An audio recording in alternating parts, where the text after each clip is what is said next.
Mr. President, I take this time because we're now only literally hours away from a potential shutdown of government. I must tell you, my constituents are angry about this, and I join them in saying that this should never happen. There's no reason why we should have a government shutdown. We know the financial issues, and there's been good faith negotiations. And it's my understanding that we have pretty much resolved the financial issues. And remember, we're dealing with 12% of the federal budget. We need to get on to the 2012 budget. We need to get a credible plan to deal with the deficit. We all understand that. We're talking about the 2011 budget, the budget that started on October 1 of last year and will end on September 30th of this year. We're over halfway through that budget year. And the differences between where the Democrats were and where the Republicans were understood that couldn't be what the Democrats wanted or the Republicans wanted. We need to have a good faith negotiations. Those negotiations have taken place. It's my understanding we pretty much have agreed on the dollar amounts, and we're prepared to move forward on that. But let me just talk a little bit about what will happen at midnight tomorrow night. I have the honor of representing the people of the state of Maryland. Mr. President, there's almost 150,000 civilian active federal employees that live in the state of Maryland. I happened to bump into one of those federal employees today who asked me a question. She asked me, what am I supposed to do if we have a government shutdown and I don't get a paycheck? I don't have savings. How am I going to pay for my mortgage? We already have too many people whose mortgages are in jeopardy because of the weakness of our economy. And now 150,000 Marylanders are in jeopardy of losing their paycheck as a result of the inability to resolve this year's budget.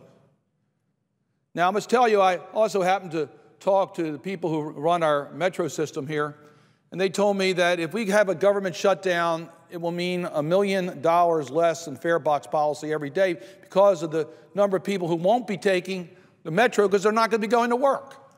A lot of federal workers. They're not going to be going to work. And guess what? They're not going to be stopping at that coffee shop to buy coffee. They're not going to be buying that lunch. They won't be patronizing the shops.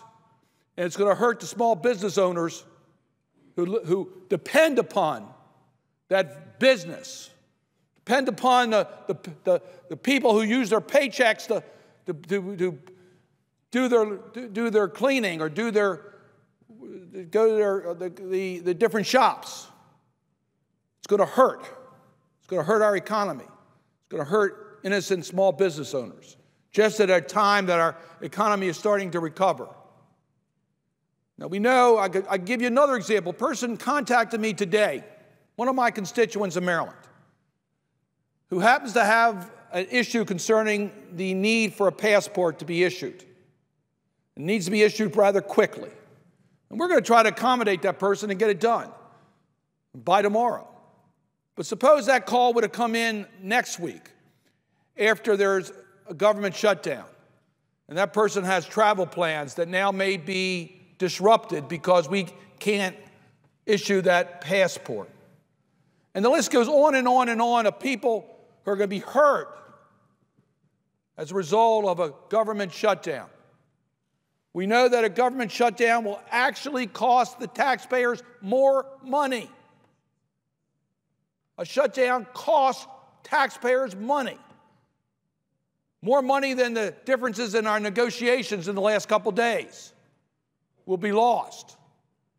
So don't tell the taxpayers of this country that we're having a government shutdown to save money. It won't save taxpayer money. It will cost them additional monies. It will jeopardize our recovery. And individual people are going to get hurt as a result of the government shutdown. So, Mr. President, what's the issue here? I've already said that the money issues, this is a budget debate, we pretty well resolved the money issues. So it's not the dollars, not the differences you've heard, and the differences, quite frankly, were rather small compared to the size of our of our budget deficit and the gap between spending and revenues. The issue that is now being raised by the Republicans has nothing to do with dollars. but it has to do with their social policies. Their social policies. It has to do with family planning. It has to do with the Environmental Protection Agency being able to enforce our environmental laws, the Clean Air Act. Does that sound familiar? Should, because we debated those issues on the floor of the Senate yesterday. And we took votes on these environmental issues yesterday on the floor of the Senate, as we should do on debating these issues on their own individual merit. It shouldn't be included in the budget resolution for the remainder of this year. That's not the appropriate place for it. We're not here to debate the social agenda. Those issues should be done on the bills, the substantive bills that come forward. So you sort of get a little suspicious here as these issues are being raised as to whether, in fact, those who are negotiating on the Republican side are sincere in trying to reach an agreement to prevent a government shutdown, or whether they continuously change the goalposts and the rules in order to bring about a government shutdown. Now, I must tell you, I was really disappointed as I heard Republican after Republican in the last couple weeks talk about, well, you know, a shutdown might be good for the country. Saying, you know, we have a shutdown, so be it. Let's do it.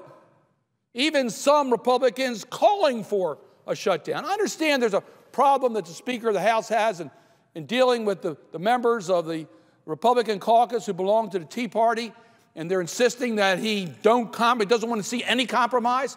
I understand that, but those members don't control the process. We have a majority of the members of the House, a majority of members of the Senate that are prepared to move forward with this compromise that will not only keep government functioning, but will allow us to get on to the real issues of dealing with the deficit of this country by looking at the 2012 budget, where we will be considering more than just the discretionary domestic spending cuts, where we also can take a look at the other programs, including military and mandatory spending and revenues, and get a credible plan to deal with the deficit. We have enough votes among the Democrats and Republicans to pass this compromise. We don't have to yield to the extremists on the Republican side in the House that don't want to see any compromise whatsoever. But what really worries me is that perhaps the design here is really to close the government. That's what the Republicans want.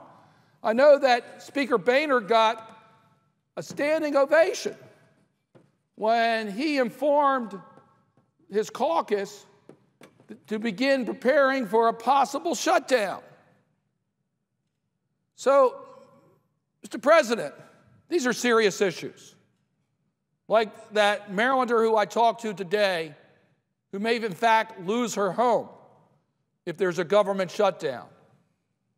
Or that constituent who had planned a trip and found out that because their passport will expire shortly, they need to get it renewed before they're permitted to enter a foreign country, and will need to get that passport tended to, or lose the opportunity to travel, perhaps for a family event, or perhaps for business. Or the taxpayers of this country who are scratching their heads saying, what are you doing, adding to the cost of government, when I thought this was a debate about reducing the cost of government?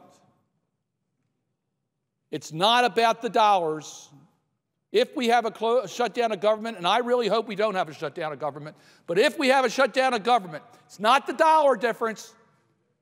It's the social agenda that the Republicans are trying to push through this document that shouldn't even be on this document, that they're now using as a reason to deny a compromise from moving forward.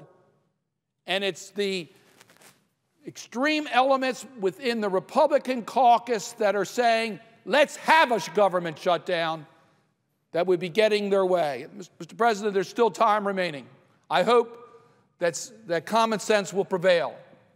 I hope people understand how serious a government shutdown is to our country. to our image internationally, to our ability to conduct international business, as well as to provide the services to the people of this nation who expect those services. We still have time. This is a democracy. Let's the majority rule.